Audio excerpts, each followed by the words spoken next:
Hi hello నమస్తే welcome to our channel. నేను మీ అంజలి. So right now నాతో పాటు సుబులెక్ సుధాకర్ గారు ఉన్నారు అండ్ ఇప్పుడు పోలీస్ వారి హెచ్చరిక అంటూ మన ముందుకు రాబోతున్నారు. సో ఆయనతో మాట్లాడి చాలా విషయాలు తెలుసుకుందాం. సార్ నమస్తే సార్, ఎలా ఉన్నారు? సార్ ఎన్నో రకాల క్యారెక్టరైజేషన్స్ చేశారు, ఎన్నో సినిమాలు చేశారు, బట్ పోలీస్ వారి హెచ్చరికలు మీ క్యారెక్టరేషన్ ఎలా ఉండబోతోంది? అంటే ప్రతిసారి మిమ్మల్ని చూసినప్పుడు మేము సర్ప్రైజ్ అవుతూనే ఉన్నాము, ఈసారి ఎలా సర్ప్రైజ్ చేయబోతున్నారు? సర్ప్రైజ్ అంటూ లేదమ్మా. ఈ రాష్ట్రంలో ఒక ముఖ్య అతిథి చీఫ్ మినిస్టర్ క్యారెక్టరైజేషన్, దీంట్లోని సమాజం బాగుండాలి అని ప్రయత్నిస్తున్న ఒక వ్యక్తి తను. బట్ అనుకోకుండా అనుకోని కారణాల వల్ల దీంట్లో రాష్ట్రంలో జరుగుతున్న అనేక సంఘటనలు, ఎస్పెషల్లీ మనుషులను చంపేయడం కానీ, దోపిడీ కానీ, దొంగతనాలు కానీ ఇవన్నీ జరుగుతూ ఉంటాయి. సో ఎందుకు ఇలా జరుగుతున్నాయి, అసలు వాట్ ఈస్ ది ప్రాబ్లం అని చెప్పి టోటల్ ఆయన దగ్గర ఉన్న మిగతా పోలీస్ శాఖ కానీ, ఇటు ఇంటెలిజెన్స్ కానీ వీళ్ళందరినీ సేకూర్చి ఎలాగైనా ఒక సుభిక్షమైన రాష్ట్రాన్ని మనం నిర్మించాలి అని తాపత్రపడే ఒక క్యారెక్టర్ ఇది. ఓకే.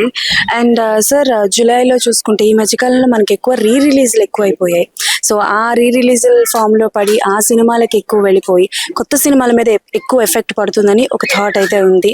సో ఎప్పటి నుంచో ఇండస్ట్రీలో ఉన్నారు కాబట్టి దాని గురించి ఏం చెప్పాలనుకుంటున్నారు?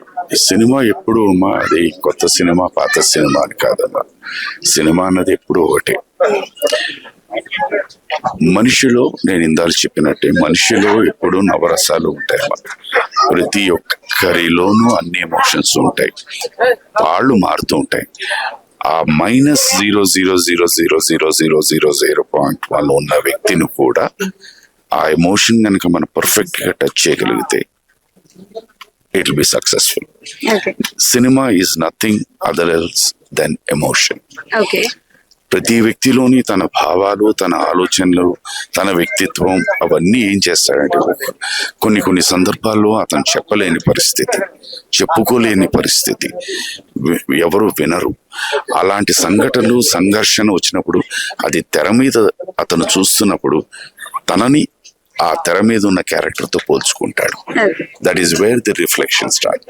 ఎప్పుడైతే ఒక మనిషి తనలో ఉన్న భావాల్ని తెరపై ఎప్పుడైతే మోల్డ్ చేసుకుని లింక్ చేసుకుని చేస్తాడో ఆ సినిమాలు ఎప్పుడూ ఆదరణ పొందుతూనే ఉంటాయి. అండ్ సార్ సినిమాల గురించి ఎలాగో మాట్లాడుకుంటున్నాం కాబట్టి ఈ మధ్య కాలంలో చూసుకుంటే సినిమాలు భారీ బడ్జెట్ తో వస్తున్నాయి కానీ జనాల్ని మెప్పించలేకపోతున్నాయి, కానీ చిన్న బడ్జెట్ తో వచ్చిన సినిమాలు జనాల్ని బాగా మెప్పిస్తున్నాయి. మీ వరకు కథ చెప్పడానికి వచ్చేటప్పుడు మీ క్యారెక్టర్ వరకే చెప్తారా, లేకపోతే మీరు చేసిన సినిమాల్లో చూసి ఏదైనా డిసప్పాయింట్ అయిన సినిమా ఏదైనా ఉందా? డిసప్పాయింట్మెంట్ అంటూ ఏది ఉండదమ్మా. డెఫినెట్ గా ఓవరాల్ కథ చెప్తారు, అట్ ద సేమ్ టైం ఈ పాత్ర బిహేవియర్ ఏంటి అన్నది కూడా చెప్తూ ఉంటారు. సో దాన్ని పట్టుకుని దర్శకుడు చెప్పింది ప్లస్ మీరు అన్నట్టు ఏదో అనుభవం అనండి ఇవన్నీ కలిపి దానికి జోడించి మనం తీసుకెళ్తూ ఉంటాం అనమాట. సో ఏ వ్యక్తి అయినా, నేనేనే కాదమ్మా, ఏ వ్యక్తి అయినా, ఏ ఆర్టిస్ట్ అయినా తనకి నచ్చే ఆ పాత్ర చేస్తారు, నచ్చకుండా ఎవరు చేయరు. బట్ కొన్ని సందర్భాల్లో అనుకోకుండా కొన్ని వేరేగా మారిపోతుంది, అది మన చేతుల్లో లేదు. Okay sir, thank you so much. So బిజీగా ఉన్నా కూడా అడిగినందుకు ఒక 5 నిమిషాలు ఇచ్చారు time. Thank you so much sir. Absolutely no problem. It's my duty, I feel that. Thank you. God bless you. నమస్తే sir. That's all for today. మళ్ళీ కలుసుకుందాం. నేను మీ శుభలేఖ సుధాకర్ని. మీరు నన్ను పోషించి శుభలేఖ సుధాకర్ గా ఇన్నాళ్ళు ఆశీర్వదించి అలా నడిపిస్తున్నారు. నా మాటగా ప్లీజ్ subscribe Cineplex.